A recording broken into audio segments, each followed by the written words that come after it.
Player ratings then, West Brom 0, Everton 1. Another 3 points for Carlo Ancelotti's Toffees, which takes Everton into the top 4, albeit probably temporarily, but it doesn't matter. It's the confidence boost, it's the momentum that will bring this squad. Again, not a classic game of football whatsoever. We are very, very difficult to watch at times. But look, if we're getting the 3 points and if we're winning games, then that's all that matters, I suppose. Do we need to step it up? Absolutely. We absolutely need to step it up, especially with some of the games that we've got coming up. Chelsea on Monday, City towards the back end of the month in the Cup. But I expect Everton to fully step it up in those games, because that's what we do. We step up against the big teams and we tend to perform a lot worse against the sides that are struggling at the bottom of the table for some reason. But anyway, into the player ratings. Jordan Pickford, they've given him a 7.5 today. Maybe a little bit harsh, could have probably given him a little bit more. Ultimately, he's saved us again.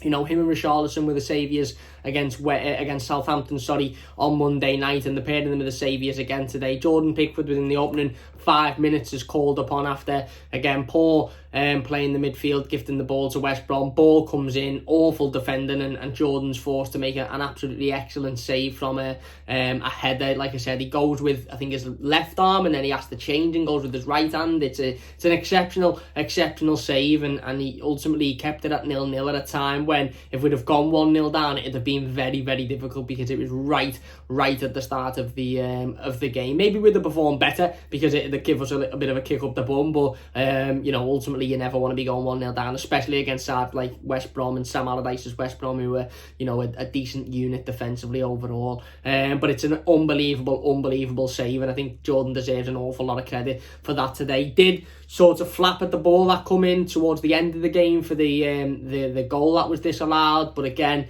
I sort of half understood that decision, because I think Michael Keane might have given him a little bit of a call as to say, I'll deal with it, and then Michael Keane obviously knew that that it was offside. But again, overall, he didn't have an awful lot to do today. Made 1 or 2 average saves. His distribution wasn't great, but ultimately he made a big save, which kept it at 0-0 at the start of the game, and I think he deserves a lot of credit for that. So he's getting a 7.5. Luca Dean, giving him a 6.5. Not as greatest of games, to be honest with you. Balls into the box weren't as good as they usually are. You'd expect better from Luca Dean. You'd expect him to be hitting, Dominic Calvert-Lewin's head and Richarlison's head, etc. But he wasn't. There was a couple that just fell completely short. There was one that I don't even think beat the waist of the West Brom defender who cleared it. Defensively was okay as well. Didn't really put a foot wrong defensively. But like I said, it was a pretty average performance, I thought, from Luca Dean. You'd expect a little bit more going forward. Obviously, give the corner to Gylfi Sigurdsson when he come on for the goal, so maybe didn't feel as confident in himself taking that corner. But again, not an awful game of football. He played well. His passing was decent at times. He won the ball in a couple of decent areas as well when they were breaking forward. He intercepted really, really well. But like I said, his balls into the box weren't what they usually are. But ultimately, again, in an attacking style, nobody was really what we expect. Today, it wasn't the greatest attacking performance by any stretch of the imagination, and I thought Luca Dean had a decent game, so he's getting a 6.5. Ben Godfrey's getting an 8. I thought Ben was very, very, very solid, to be honest. That run in the first half where he darted about 35 yards, which we've seen him do a couple of times in an Everton shirt now, and he took the shot at the end of it, which ultimately won us a corner, and you were sort of hoping that shot would fire into the back of the net. But overall, defensively, I thought he was really, really good. He was called upon on a number of occasions towards the back end of the game as well, in the last sort of 10 to 15 minutes when West Brom were coming forward, and he had to make sure that he didn't get the wrong side of his man, and he didn't give away a foul, or he didn't give away a penalty, and he never did. He always got the right side of his man, whether it be intercepting it or holding them off to ensure that somebody else can come in and intercept the ball. I thought it was a very, very solid defensive performance by Ben Godfrey today. I really, really did. Other than that chance, like I said, that Jordan Pickford save, where he's nowhere really to be seen, where he probably should have been attacking the centre forward, and there was another header where he just completely leaves the lad for a free head. Other than that, he was very, very solid. Balls on the floor, he was capable of dealing with all game. He was quick out the play. His passing was decent as well. So Ben's getting an 8. Michael Keane 7.5. Very similarly, to be fair. Again, pretty solid defensive performance. I think he was partially at fault with Mason Holgate, to be honest, for the initial header which Jordan saves in the first couple of minutes, because he just completely left his man. But overall in the game, quite solid defensively. Didn't really have an awful amount to do. West Brom, created chances and did get forward, but there wasn't much defending for Michael Keane and Ben Godfrey to do in the entirety of the game. But what Michael Keane had to do, I thought he done really, really well. I thought he was solid, so he's getting a 7.5. Mason Holgate's getting a 6. I thought he struggled, certainly in the first 20-25 minutes, probably even the first half. You could say I thought he really, really struggled. There were a couple of times when he gave the ball away in stupid positions, and not necessarily with poor passing, but just trying to dribble out and getting caught in possession. And it was always evident that, we all thought coming into this game that West Brom were going to sit back and they were going to defend, and they were going to, we were going to have 90% of possession and we were going to get forward and we were going to create the chances, but that wasn't the case. West Brom come at us and actually tried to play football and actually tried to match us, and they did in many ways, and they were a lot better than us, certainly in that first half. And I think Mason Holgate fell victim of a couple of times when he was caught in possession, or he gave the ball away sloppily, or he was just trying to do a little bit too much instead of just doing the basics. And like I said, I don't think it was as great as the game. Settled in the second half, don't get me wrong, he did settle in the second half, and certainly after we got the goal and the shape changed with Alan coming on and Gomez being a little bit more higher up the pitch, I thought Mason benefited from that. Then he looked a lot more comfortable then, but I think in the opening 25 minutes he really struggled. So Mason's getting a 6. Alex Iwobi's getting a 4. I thought he was abysmal tonight, if we're being completely honest. I thought he was absolutely abysmal. The amount of time and space that he had on that right hand side on a number of occasions, and that was what was the most frustrating thing for me, certainly in that first half, is it as frustrating as it is that West Brom had a load of the ball, and that West Brom had 3 shots before we'd even had a shot, and as frustrating as it was that West Brom were getting forward and we were giving them a lot of space, for me it was more frustrating that we were getting space up top and we weren't doing anything with it. And Alex Iwobi, I think, was arguably the main culprit in that. I don't think he was alone. I think Dominic Calvert-Lewin didn't have his greatest of games, and I think he struggled certainly in that first half. But the amount of time that Alex Iwobi had that ball on the right hand side, and he could either run at his player or put a decent ball in, and he just stops, stands on it, and then puts an awful ball in that gets cleared comfortably, instead of running at his man and trying to force the defender into making a decision. He makes the decision easy for them in that it's going to be a waist-high ball coming into the box and it's going to be comfortably defended. I mean, Dominic Calvert-Lewin is never getting on a ball that's going 5 foot in the air. It has to be 10 foot, 8 foot in the air to give somebody like Dominic Calvert-Lewin a chance to rise and get on the end of it. And Alex Iwobi just doesn't seem to be capable of producing that level of quality. And again, like I said, I think he nutmegged a West Brom defender in the opening sort of couple of minutes, and you're thinking, right, that's very positive, that okay, the ball's ran out of play, but you can see he's running at players, and ultimately that's what Alex Iwobi was in the team to do. Very similar to Bernard, that's what those two players were in that side today to do, is run at their defenders, run at them and make them make decisions and force them into giving fouls away and force them into making headers. And he just didn't want to do it today. Iwobi, every time he got the ball, he put his foot on it, he either passed it back out, or it was a silly ball into the box, or you completely ran into a defender, and I just don't think he was I just don't think he was, he had a good game whatsoever. So he's getting a 4. Andre Gomez gets a 5. Not much better, certainly in that first half. I think the mistake that Carlo Ancelotti made, and I think we could all see it, was Andre Gomez in that first half was playing the Alan role. And I've said it multiple times on this channel, Andre Gomez can't play the Alan role. Gylfi Sigurdsson can't play the Alan role, but to be fair to Gylfi Sigurdsson, he doesn't he doesn't admit that he can play the Alan role. And going forward this season, I think he's had 14, 15 goal contributions so far, another assist today. So when he's played in his right position, he plays really well. And it's similar to Andre Gomez when he's played in that little bit higher up the pitch, where he's not the last midfielder in front of the defenders, and he's able to pick the ball up and hold it up, and if he gives it away, it's not too big of a deal. He has decent games of football. I still think he gives it away far too many times, and I think his decision making today was dreadful. But when he is that last midfielder in front of the defence, it's so frightening, because almost every time the ball comes to him, he gives it away, or he's caught in possession, or he makes a stupid decision, and then we have pressure piled on the back line, and then the back line have to deal with that. Then Gomez performed a little bit better after Alan was brought on and the system changed and Alan was put back into that defensive role, which we know he's the best in the club at doing that. But I just think Andre Gomes certainly in the first half stunk the place out. I thought he was lucky to stay on the pitch, to be perfectly honest with you. And again, slightly improved in the second half when we changed system. Wasn't miles better. Still give the ball away on a couple of occasions when he didn't need to, but he got himself stuck in a little bit more. I think he got himself involved a little bit more, and it was strange really, because when the commentators first mentioned that Alan was being stripped and ready to be brought on, and it was evident that Alan was going to be brought into the game, Andre Gomes seemed to lighten up a little bit. He seemed to, he got forward, he had a shot on one occasion, he was getting himself stuck in, he had a 50-50 with Maitland-Niles, which for some reason the commentators were trying to say was a dirty challenge. It wasn't. It was a great challenge. It was a 50-50. He was getting himself stuck in. So maybe he just needed that kick up the arses to think, maybe Carlo said, look, you're next off if you don't start improving because you've been awful today. And like I said, he improved slightly. He wasn't much better, but the first half I wasn't impressed whatsoever. So he is getting a 5. Abdoulaye Doucouré is getting a 6. Again, I think he struggled today, Abdoulaye Doucouré, to be honest with you.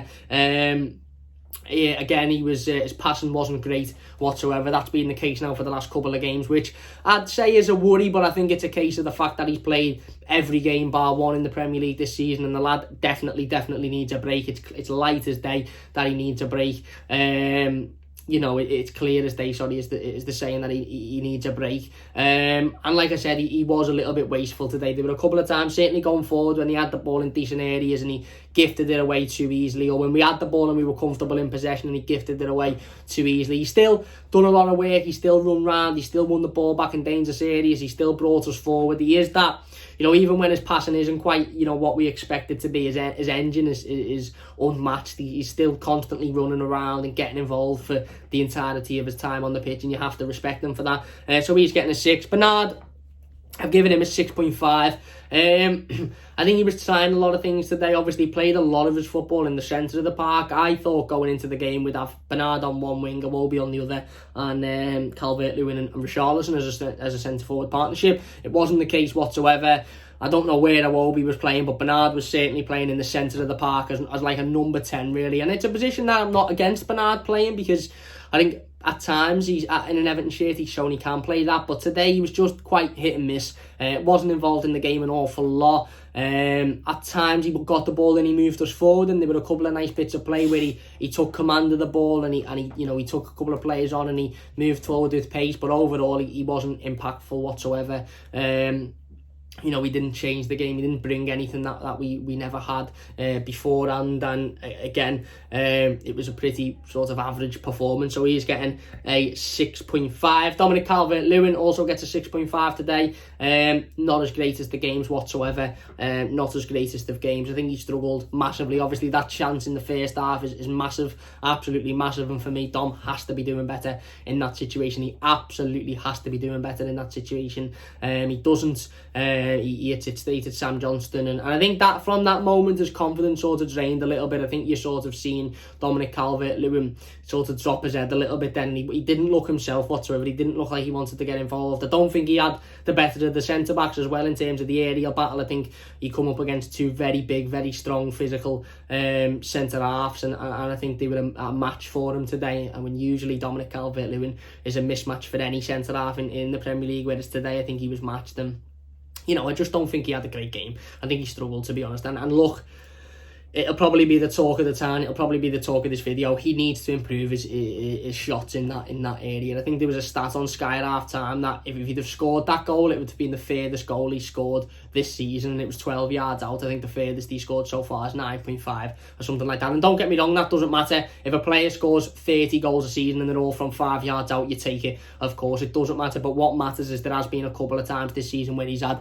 opportunities like that, or he's had chances on the edge of the box, or chances, 15, 16 yards out, and he just hasn't been able to convert them, and he hasn't even been able to get close, never mind convert them. And that was another big one today. When it falls to him under pressure, I just think that pressure swallows him up a little bit, and he doesn't do particularly well under it. But that's something for Dom to work on, and I've got no doubts whatsoever that he will work on that. This is a lad who come into Everton and he wasn't a great header of the ball when he come into Everton. He wasn't getting in the right areas at the right time. He wasn't a great finisher, and he's worked on all of that, and he's become one of the best young strikers in Europe. But that is something he needs to work on if he's going to be at that elite level. And that was on show again tonight, unfortunately. So Dom gets a 6.5. Richie is getting an 8.5. Man of the match for me. Won the game for us again.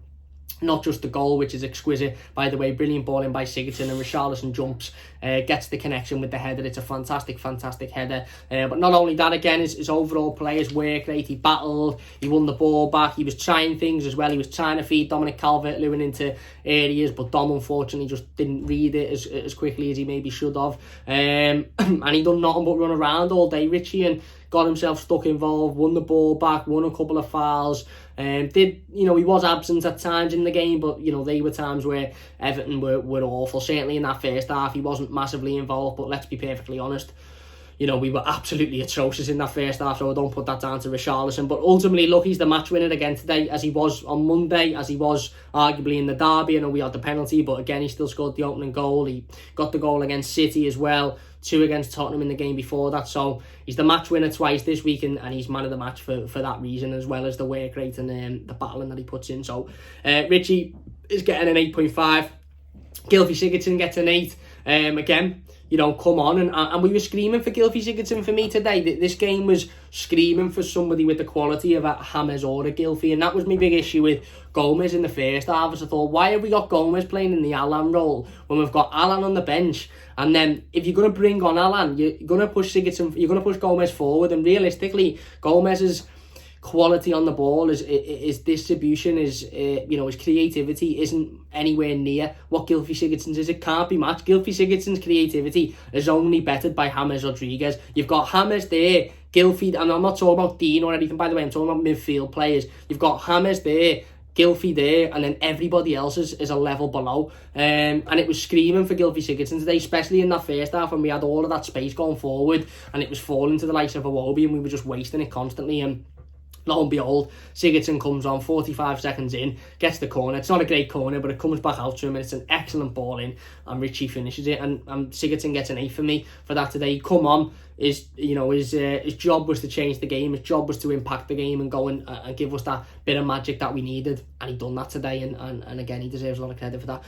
Alan, giving him a 7.5. Again, shored it up completely. Probably deserves a 9, to be honest, for the mere fact that we were much better when he come on. I don't think that was specifically down to Alan. I'd say it was 50% down to Alan being the player that he is, coming on and changing the game, and 50% down to the system change that we implemented when he did come on. But again, that player in front of the back line, that is just a level above anybody else. Nobody can do his role like he can. He was excellent at doing it. He won the ball back on a couple of occasions. His passing was really sharp as well. And again, I think if he was fit and he hadn't been out for 2 or 3 months, he'd have started from the off, and we mightn't have performed as bad as we did in the first half. But he's getting a 7.5. And then Josh King is getting a 6.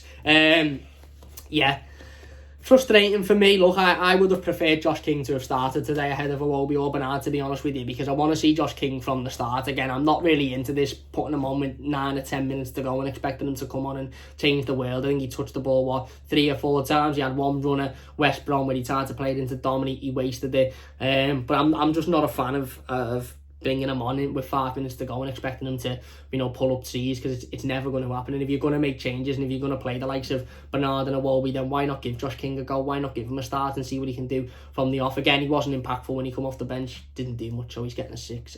But yeah, look, it's a win. A win's a win. It's 3 points. That's all that matters. It wasn't the greatest game of football. It's not one we're going to enjoy talking about for days and days and weeks to come, but it's a win, and that's all that matters. If you've enjoyed this video, don't forget, by the way, this video is being brought to you by the Football News 365 app. You can check that out in the description down below. Fantastic app. Keeps you up to date with all your latest Everton news, scores, fixtures, results, stats, etc. You click the link in the description. It's available on iOS and Android. It really would help the channel out as well if you could do that. So don't forget to check out the Football News 365 app in the description. If you've enjoyed this one, leave it a like. Subscribe to the channel if you're new as well. The live game review will be up tomorrow. We'll be live at around about lunchtime with that one, so don't forget to look out for the review of this game. Into the match reactions up now for you to check out as well. Massive thanks for watching. Leave the video a like if you've enjoyed, subscribe if you're new, and we'll see you soon. Up the toffees. Listen, wasn't a great performance, but 3 points is all that matters. Get in. See you soon.